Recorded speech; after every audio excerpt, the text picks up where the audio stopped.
അല്ല, ആ ജാമ്യത്തെപ്പറ്റി ആ കുടുംബം പങ്കിട്ട വികാരം ഞാനും പങ്കിടുന്നു. അതോട് ചേർത്ത് ഒരു കാര്യം പറയാനുള്ളത്, ദിവ്യയുടെ പാർട്ടി ഇന്നലെ കൈക്കൊണ്ട ഒരു ശരിയെ പറ്റിയാണ്. ആ ശരി രേഖപ്പെടുത്താതെ പോകരുത്. ഇടതുപക്ഷത്തിൻ്റെ ധാർമ്മിക സങ്കല്പങ്ങൾ തെറ്റും ശരിയും തമ്മിലുള്ള വിവേചനത്തിൽ ഇടതുപക്ഷം കാണിക്കേണ്ടുന്ന നീതിബോധം പ്രതിഫലിച്ച തീരുമാനമാണ് CPIM ഇന്നലെ കൈക്കൊണ്ടത്. അത് കമ്മ്യൂണിസ്റ്റ് പാർട്ടികളിലെ എല്ലാ പ്രവർത്തകന്മാർക്കുമുള്ള ഒരു സന്ദേശം കൂടിയാണെന്ന് ഞാൻ കാണുന്നു. പക്ഷേ ഒരു കാര്യം, ജയിലിന് പുറത്തേക്കും CPM നേതാക്കൾ കാത്തിരിക്കുന്നുണ്ട്. ചേർത്ത് നിർത്തുന്നതാണ് CPM സംസ്ഥാന സെക്രട്ടറി പറയുന്നത്. അതേപ്പറ്റി എനിക്കൊന്നും പറയാനില്ല. എനിക്ക് പറയാനുള്ളത് ഞാൻ പറഞ്ഞു കഴിഞ്ഞു. ഒരു തരത്തിൽ അത് ചേർത്ത് നിർത്തല്ലേ VP? എനിക്ക് പറയാനുള്ള കാര്യം ഞാൻ പറഞ്ഞു കഴിഞ്ഞു. അതൊരു CPM തർക്കം ഉണ്ടാക്കാനുള്ള വിഷയമൊക്കെ മാറ്റാൻ CPIക്ക് താല്പര്യമില്ല. CPIക്കുള്ള നിലപാട് ആദ്യം മുതലേ പറയുന്നുണ്ട്. തുടക്കം മുതലേ CPI നവീനിൻ്റെ കുടുംബത്തിൻ്റെ കൂടെയായിരുന്നു. ആ ഭാര്യയുടെ കൂടെ, ആ മക്കളുടെ കൂടെ നവീൻ എല്ലാ കാലത്തും ഉയർത്തിപ്പിടിച്ച സാമൂഹികമായ സങ്കല്പങ്ങളുടെ കൂടെ അതോടൊപ്പമാണ് CPI എന്നും നിലക്കൊണ്ടത്.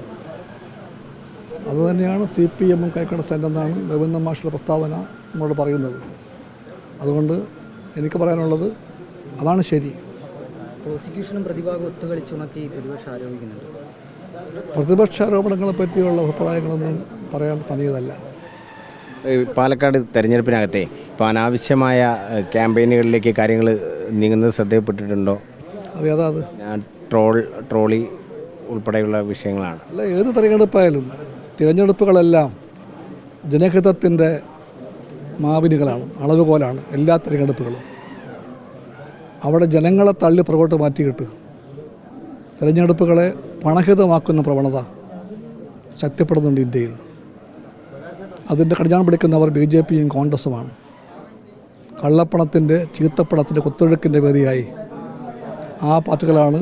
ഇത് മാത്രമല്ല, ഇപ്പോൾ മാത്രമല്ല, എത്രയോ കാലമായിട്ട് എല്ലാ തിരഞ്ഞെടുപ്പുകളെയും പറ്റിക്കൊണ്ടിരിക്കുന്നത്. അതിൻ്റെ പ്രതിഫലനമാണ് പാലക്കാട്ട് കണ്ടത്. അതിനകത്ത് CPMൻ്റെ മേലുള്ള കുറ്റം ചാർത്തേണ്ടത് കോൺഗ്രസിൻ്റെയും BJPയുടെയും മേലാണ്. ആ സത്യം കാണാൻ കൂട്ടക്കത്തവരാണ് സത്യത്തെ വളച്ചൊടിച്ചുകൊണ്ട് വഴിമാറ്റിക്കൊണ്ടുപോയി വേറെ പല കഥയും ഞാൻ ശ്രമിക്കുന്നത്. ഒന്ന് നമ്മൾ കാണുന്നുണ്ട്, ഒരു പുതിയ പ്രവണത കാണുന്നില്ല നിങ്ങൾ.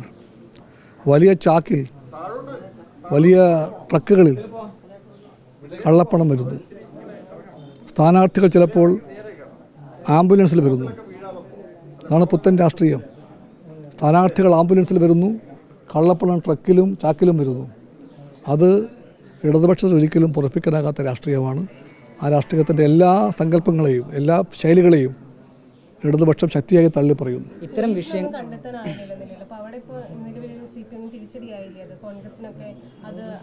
അല്ല, പോലീസ് അന്വേഷിക്കണം, സത്യം പുറത്തു കൊണ്ടുവരണം. ഇത്തരം വിഷയങ്ങൾ തന്നെയാണ് ഈ തെരഞ്ഞെടുപ്പിൽ ചർച്ചയാകേണ്ടത്. ഇപ്പം CPM ഒരു ഭിന്നതയുണ്ട്. NN കൃഷ്ണദാസ് പറയുന്നത് ഈ ട്രോളി വിദ്യാതൊന്നല്ല ചർച്ചയാകേണ്ടത്, മനുഷ്യർക്ക് ആവശ്യമായ മറ്റു വിഷയങ്ങൾ ചർച്ചയാകണം. പക്ഷേ കൃഷ്ണദാസിനെ തിരുത്തിക്കൊണ്ടാണ് ജില്ലാ നേതൃത്വം വരുന്നത്. അങ്ങനൊരു പ്രശ്നമുണ്ടോ LDFനെ സംബന്ധിച്ച്? ഇത്തരം വിഷയങ്ങൾ തന്നെയാണോ ചർച്ചയാകേണ്ടത് പാലക്കാട് തെരഞ്ഞെടുപ്പിലെ ചർച്ചാ വിഷയം ജനങ്ങളുടെ ജീവിത പ്രശ്നങ്ങളാവും. അതിനെ വഴിമാറ്റി കൊണ്ടുപോകാൻ വേണ്ടി ട്രോളി വന്നാൽ ആ ട്രോളി ചർച്ചാ വിഷയമാകും. മറ്റൊരു കാര്യം, ഈ രാവിലെ ഒരു വാർത്തയുണ്ടായിരുന്നു, ഈ സന്ദീപ് വാര്യർ CPIയിലേക്ക് എന്നുള്ളൊരു വാർത്തയുണ്ടായിരുന്നു. സന്ദീപ് വാര്യർ വന്നു കഴിഞ്ഞാൽ CPI സ്വീകരിക്കും. അതേപ്പറ്റി CPIക്ക് ഇപ്പോൾ ഒന്നും അറിയില്ല. പക്ഷേ ആശയപരമായിട്ടൊരു മാറ്റമാണെങ്കിൽ ഇന്നുവരെ ഉയർത്തിപ്പിടിച്ച ആശയങ്ങളെ തള്ളിപ്പറഞ്ഞുകൊണ്ട് യഥാർത്ഥ മനുഷ്യസ്നേഹത്തിൻ്റെയും മതേതര മൂല്യങ്ങളുടെയും ഭാഗത്തേക്ക് വരാൻ ആ ചെറുപ്പക്കാരൻ തയ്യാറാണെങ്കിൽ അപ്പോൾ ഞങ്ങൾ അതിനെപ്പറ്റി അങ്ങനെ ചിന്തിക്കാൻ ഒരുക്കമായിരിക്കും. ഇപ്പം അങ്ങനെ ഒരു ചർച്ച നടന്നിട്ടില്ല. ഇപ്പം ഇതുവരെ കമ്മ്യൂണിസ്റ്റ് പാർട്ടിക്ക് അറിയില്ല. ഞാൻ പറഞ്ഞല്ലോ, നിലപാടുകൾ മാറ്റിക്കൊണ്ട് ഇതുവരെ കൈക്കൊണ്ട നിലപാടിനെ തള്ളിപ്പറഞ്ഞുകൊണ്ട് മനുഷ്യൻ്റെ രാഷ്ട്രീയം പറയാൻ, മതേതര മൂല്യങ്ങളുടെ ശരികൾ പറയാൻ തയ്യാറായി അദ്ദേഹം വന്നാൽ അപ്പോൾ ചർച്ച ചെയ്യാൻ തയ്യാറാണ്.